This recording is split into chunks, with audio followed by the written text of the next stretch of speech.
Évangile selon Jean, chapitre 12. 6 jours avant la Pâque, Jésus vint à Béthanie, où était Lazare, qu'il avait ressuscité d'entre les morts. Là, on lui fit un repas. Marthe servait, et Lazare était un de ceux qui se trouvaient à table avec lui. Marie prit une livre d'un parfum de nard pur de grand prix, et en répandit sur les pieds de Jésus, et lui essuya les pieds avec ses cheveux. Et la maison fut remplie de l'odeur du parfum. Un de ses disciples, Judas Iscariote, celui qui devait le livrer, dit alors : « Pourquoi n'a-t-on pas vendu ce parfum, 300 deniers pour les donner aux pauvres ?» Il disait cela, non qu'il se mît en peine des pauvres, mais parce qu'il était voleur et que, tenant la bourse, il prenait ce qu'on y mettait. Mais Jésus dit : « Laisse-la garder ce parfum pour le jour de ma sépulture. Vous avez toujours les pauvres avec vous, mais moi, vous ne m'avez pas toujours. » La foule nombreuse des Juifs apprit qu'il était là, et ils y vinrent, non pas seulement à cause de Jésus, mais pour voir aussi Lazare qu'il avait ressuscité d'entre les morts. Les principaux sacrificateurs délibérèrent afin de faire mourir aussi Lazare, parce que beaucoup de Juifs s'éloignaient à cause de lui et croyaient en Jésus. Le lendemain, la foule nombreuse de gens venus pour la fête apprit que Jésus se rendait à Jérusalem.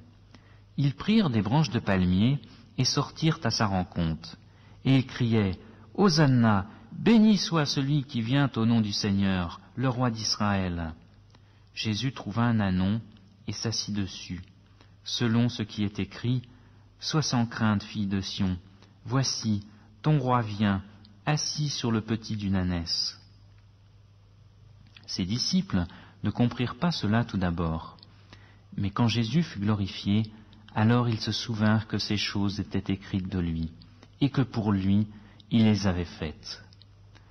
La foule qui était avec Jésus quand il appela Lazare du tombeau et le ressuscita d'entre les morts lui rendait témoignage. C'est pourquoi la foule vint à sa rencontre, car elle avait appris qu'il avait fait ce miracle. Les pharisiens se dirent donc les uns aux autres : « Vous voyez que vous ne gagnez rien, voici que tout le monde est allé auprès de lui. » Il y avait quelques Grecs parmi les gens qui étaient montés pour adorer pendant la fête. Ils s'approchèrent de Philippe, de Bethsaïda en Galilée, et lui demandèrent : « Seigneur, nous voudrions voir Jésus. » Philippe alla le dire à André, puis André et Philippe allèrent le dire à Jésus. Jésus leur répondit : « L'heure est venue où le Fils de l'homme doit être glorifié. En vérité, je vous le dis, si le grain de blé ne tombe à terre et ne meurt, il reste seul. Mais s'il meurt, il porte beaucoup de fruits. Celui qui aime sa vie la perd, et celui qui a de la haine pour sa vie dans ce monde la conservera pour la vie éternelle. Si quelqu'un me sert, qu'il me suive, et là où je suis, là aussi sera mon serviteur. Si quelqu'un me sert, le Père l'honorera. Maintenant, mon âme est troublée, et que dirai-je ? Père, sauve-moi de cette heure. Mais c'est pour cela que je suis venu jusqu'à cette heure. Père, glorifie ton nom. » Une voix vint alors du ciel. Je l'ai glorifié et je le glorifierai de nouveau. La foule qui se tenait là et qui avait entendu disait que c'était le tonnerre. D'autres disaient : un ange lui a parlé. Jésus reprit la parole. Ce n'est pas à cause de moi que cette voix s'est fait entendre, c'est à cause de vous. Maintenant c'est le jugement de ce monde. Maintenant le prince de ce monde sera jeté dehors. Et moi, j'aurai été élevé de la terre et j'attirerai tous les hommes à moi. Il disait cela pour indiquer de quelle mort il devait mourir. La foule lui répondit : « Nous avons appris par la loi que le Christ demeure éternellement. Comment donc, dis-tu, il faut que le Fils de l'homme soit élevé ? Qui est ce Fils de l'homme » Jésus leur dit : « La lumière est encore pour peu de temps parmi vous.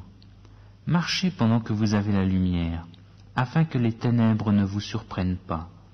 Celui qui marche dans les ténèbres ne sait pas où il va. Pendant que vous avez la lumière, croyez en la lumière, afin que vous deveniez ses enfants de lumière. » Jésus dit cela, puis il s'en alla et se cacha loin d'eux. Malgré tant de miracles qu'il avait faits devant eux, ils ne croyaient pas en lui, afin que soit accomplie la parole dite par le prophète Isaïe. « Seigneur, qui a cru à ce que nous avons fait entendre?